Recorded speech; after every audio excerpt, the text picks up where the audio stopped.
नमस्कार, स्वागत आप सभी का डीडी न्यूज के इस खास बुलेटिन एक्सप्रेस 100 में, जहां आपके लिए लेकर आते हैं राजनीति, मनोरंजन, देश दुनिया, खेल और व्यापार जगत की सभी बड़ी खबरों को एक्सप्रेस यानी फटाफट अंदाज में। आपके साथ मैं हूं मुकुल शर्मा और आइए अब खबरें देखते हैं तेज रफ्तार से। बीजेपी के नए राष्ट्रीय अध्यक्ष नितिन नवीन अपने पदभार संभालते ही पार्टी के भीतर संगठनात्मक गतिविधियों को तेज कर दिया है। भारतीय जनता पार्टी के नवनियुक्त अध्यक्ष नितिन नवीन आज पार्टी मुख्यालय में एक महत्वपूर्ण बैठक ले रहे हैं। इस बैठक में पार्टी के वरिष्ठ पदाधिकारी शामिल हो रहे हैं। सभी भाजपा राज्य अध्यक्षों और राष्ट्रीय सचिवों को बैठक में शामिल होने का निर्देश दिया गया है, जहां संगठनात्मक मजबूती और भविष्य की राजनीतिक रणनीति बैठक के केंद्र में है।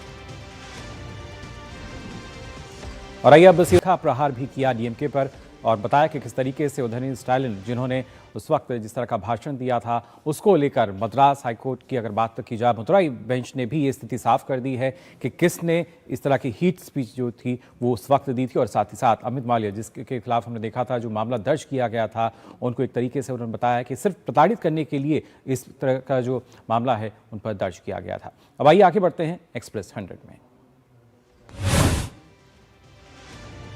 आपको बता दें, कई राज्यों में विधानसभा और लोकल बॉडी इलेक्शन के मद्देनजर भारतीय जनता पार्टी ने अपने कई वरिष्ठ नेताओं को चुनाव प्रभारी की जिम्मेदारी सौंपी है। इस फहरिस्त में विनोद तावड़े, जिनको पार्टी ने केरल विधानसभा चुनाव के साथ चंडीगढ़ मेयर चुनाव की जिम्मेदारी भी दी है। तेलंगाना म्यूनिसिपल कॉर्पोरेशन चुनाव के लिए महाराष्ट्र सरकार के मंत्री आशीष सेलार को प्रभारी नियुक्त किया गया है। ग्रेटर बेंगलुरु कॉर्पोरेशन इलेक्शन के लिए पूर्व महासचिव राम माधव को चुनाव प्रभारी नियुक्त किया गया है। दावोस में विश्व आर्थिक मंच के दौरान केंद्रीय मंत्री अश्विनी वैष्णव ने एक्स पर पोस्ट कर बताया कि भारत डिजाइन से लेकर निर्माण, पैकेजिंग, सामग्री और उपकरणों तक एक संपूर्ण सेमीकंडक्टर इकोसिस्टम बना रहा है।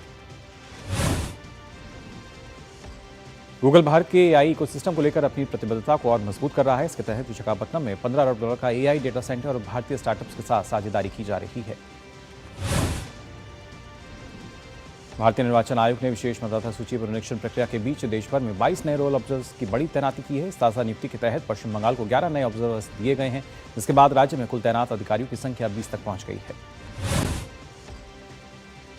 बंगाल में फिलहाल स्पेशल वोटर लिस्ट रिवीजन का काम बड़े पैमाने पर चल रहा है। लोगों की सहूलियत के लिए आयोग ने नाम जुड़वाने और सुधार के लिए आवेदन की तारीख भी 15 से बढ़ाकर 19 जनवरी कर दी थी। अब इन आवेदनों की शिकायतों पर 7 फरवरी तक सुनवाई की जाएगी। इसके बाद सारी प्रक्रिया पूरी कर 14 फरवरी को बंगाल की फाइनल वोटर लिस्ट जारी होगी। नितिन नवीन के भाजपा का राष्ट्रीय अध्यक्ष बनने पर पूर्व केंद्रीय मंत्री और बिहार सरकार के कृषि मंत्री रामकृपाल यादव ने कहा कि भारतीय जनता पार्टी ही एकमात्र ऐसी पार्टी है जिसमें सामान्य कार्यकर्ता राष्ट्रीय अध्यक्ष बन सकता है। नितिन नवीन के भाजपा का राष्ट्रीय अध्यक्ष बनने पर बिहार भाजपा अध्यक्ष संजय सरवगी ने कहा कि यह बिहार के लिए अत्यंत गर्व का क्षण है। विदेश मंत्री डॉक्टर एस जयशंकर ने भारत दौरे पर आए स्पेन के विदेश मंत्री जोस मैनुएल अल्वारेस के साथ बैठक की। विदेश मंत्री ने इस दौरान कहा कि आर्थिक साझेदारी दोनों देशों के द्विपक्षीय संबंधों का एक महत्वपूर्ण स्तंभ है। स्पेन के विदेश मंत्री की यात्रा भारत के लिए कई मायनों में अहम है। इस यात्रा के दौरान दोनों पक्षों के बीच आतंकवाद के खिलाफ वैश्विक लड़ाई सहित क्षेत्रीय और वैश्विक मुद्दों पर विचारों का आदान प्रदान किया जा सकता है।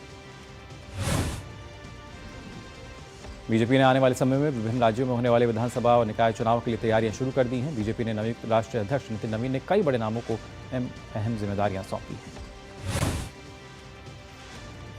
बीजेपी अध्यक्ष ने केरल विधानसभा, बेंगलुरु महानगर निगम चुनाव, तेलंगाना निकाय चुनाव और चंडीगढ़ मेयर चुनाव के लिए सह प्रभारियों की नियुक्ति की है।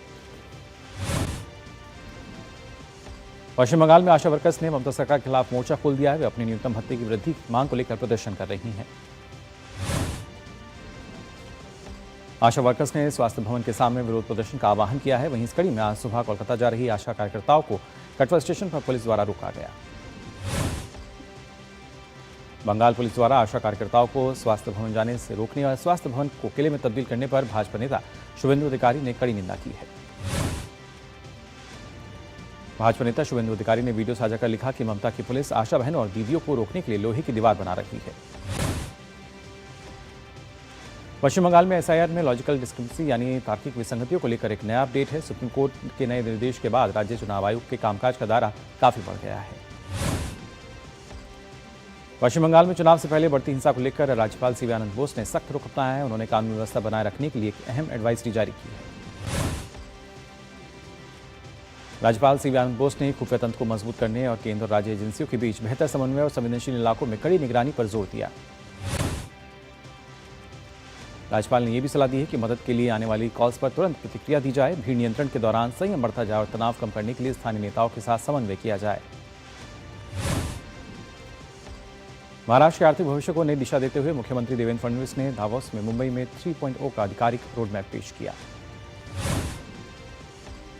गृहमंत्री अमित शाह आज से उत्तराखंड के 2 दिवसीय दौरे पर हैं। इस दौरान वे हरिद्वार, ऋषिकेश में आयोजित कई महत्वपूर्ण धार्मिक और सामाजिक कार्यक्रमों में भाग लेंगे।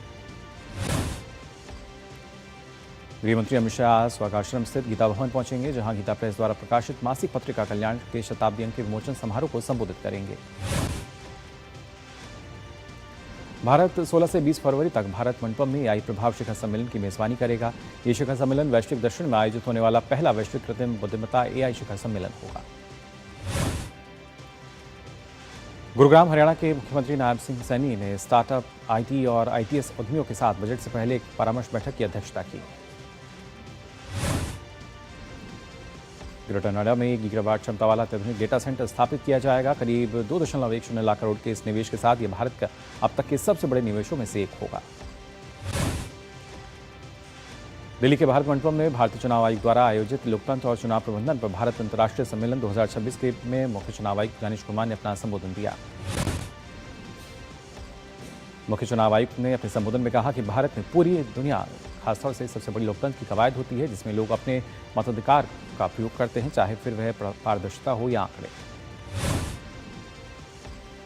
केंद्र सरकार ने टोल प्लाजा पर उपयोगकर्ता शुल्क भुगतान के अनुपालन को मजबूत करने के लिए केंद्रीय मोटर वाहन नियम 2026 को अधिसूचित किया है। इसका उद्देश्य उपयोगकर्ता शुल्क अनुपालन में सुधार करना, इलेक्ट्रॉनिक टोल संग्रह की दक्षता बढ़ाना है। रेल मंत्री अश्विनी वैष्णव ने 9 नई अमृत भारत एक्सप्रेस ट्रेनों के शुभारंभ की घोषणा की है। इसमें कामाख्या से रोहतक, हावड़ा से आनंद विहार टर्मिनल, बेंगलुरु से अलीपुरद्वार से मुंबई जैसे रूट्स भी शामिल हैं। रायपुर के श्रीराम बिजनेस पार्क में रायपुर ऑटोमोबाइल एसोसिएशन के रारा ऑटो एक्सपो 2026 का औपचारिक और भव्य उद्घाटन आज छत्तीसगढ़ के मुख्यमंत्री करेंगे। दावोस के मंच से यूरोपीय संघ की अध्यक्ष उर्सुला वॉन डेर लेयन का एक बयान सामने आया। उन्होंने भारत और यूरोपीय संघ के बीच होने वाले एफटीए को मदर ऑफ ऑल डील्स करार दिया है। केंद्रीय स्वास्थ्य और परिवार कल्याण मंत्री जेपी नड्डा ने दिल्ली में मेडिकल एजुकेशन में एआई पर ऑनलाइन ट्रेनिंग का उन्होंने प्रोग्राम लॉन्च किया। दिल्ली के कर्तव्य पथ पर 77वें गणतंत्र दिवस परेड की रिहर्सल जोर शोर से जारी है। इस बार मुख्य परेड की थीम वंदे मातरम पर रखी गई है। गणतंत्र दिवस परेड और ब्रिटेन रिट्रीट सेरेमनी के कारण राष्ट्रपति भवन आम जनता के लिए आज से 29 जनवरी तक बंद रहेगा। पीएम मोदी ने मेघालय के लोगों को उनके राज्य के स्थापना दिवस पर शुभकामनाएं दी। एक्स पर लिखा कि मेघालय के लोगों ने हमारे देश के विकास में मजबूत योगदान दिया है। पीएम मोदी ने त्रिपुरा के लोगों को उनके राज्य स्थापना दिवस पर भी शुभकामनाएं देते हुए एक्स पर लिखा कि इस राज्य ने अलग अलग क्षेत्रों में बड़े बदलाव देखे हैं और यहाँ के लोग भारत की विकास यात्रा को गति दे रहे हैं।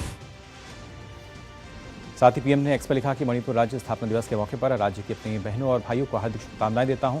मणिपुर के लोग भारत की प्रगति में योगदान दे रहे हैं। गृहमंत्री अमित शाह ने रासबिहारी बोस की पुण्यतिथि पर नमन किया। एक्स पर उन्होंने लिखा कि गदर क्रांति से लेकर आजाद हिंद फौज की स्थापना तक रासबिहारी बोस जी ने देश की स्वाधीनता संग्राम को नई दिशा दी। वहीं राष्ट्रपति द्रौपदी मुर्मू ने एक्स पर लिखा कि मेघालय, त्रिपुरा और मणिपुर के लोगों को उनके राज्य स्थापना दिवस पर हार्दिक शुभकामनाएं। ये राज्य समृद्ध सांस्कृतिक विरासत, जीवंत परंपरा और असाधारण प्राकृतिक सुंदरता से धन्य है। पीएम मोदी के नेतृत्व में संचालित प्रगति तंत्र ने उत्तर प्रदेश में 2 अत्यंत महत्वपूर्ण राष्ट्रीय राजमार्ग परियोजनाओं को समृद्ध एवं सफल क्रियान्वयन में निर्णायक भूमिका निभाई है। प्रगति एक मजबूत और पावरफुल मंच बन चुका है। इस मंच के जरिए रुकी तमाम परियोजनाएं जमीन पर उतर चुकी हैं। पीएम मोदी की अध्यक्षता में हुई 50वीं प्रगति समीक्षा बैठक के बाद कुल 53 बिजली परियोजनाओं की समीक्षा की गई, जिसका परिणाम ये हुआ कि करीब 45 प्रोजेक्ट शुरू हो चुके हैं। बिहार का गया जिला अब चारा नर्सरी के लिए भी जाना जाएगा। बिहार सरकार की महत्वाकांक्षी चारा उत्पादन सह प्रत्यक्षण योजना के तहत पायलट प्रोजेक्ट के तौर पर जिले के अतरी और डुमरिया प्रखंड में 18 लाख रुपए की लागत से चारा नर्सरी बनाई जा रही है। मौसम विभाग ने अगले 2 दिन तक हरियाणा, पंजाब, चंडीगढ़ में सुबह और रात के समय घने कोहरे का अनुमान जताया है। साथ ही मौसम विभाग का मानना है कि हिमाचल प्रदेश में शीतलहर चलने की भी संभावना जताई है। वहीं जम्मू कश्मीर में तापमान में गिरावट के साथ श्रीनगर में शीतलहर जारी है। आईएमडी के अनुसार शहर में आज न्यूनतम तापमान -0.6 डिग्री सेल्सियस रहने का अनुमान। मौसम विभाग ने कहा है कि अगले 5 दिन के दौरान उत्तर पश्चिम भारत में न्यूनतम तापमान 3 से 5 डिग्री सेल्सियस तक के इजाफा इसमें देखने को मिल सकता है। फिलहाल के लिए एक्सप्रेस 100 में बस इतना ही, लेकिन देश और दुनिया की तमाम खबरों के लिए आप देखते रहिए DD न्यूज़।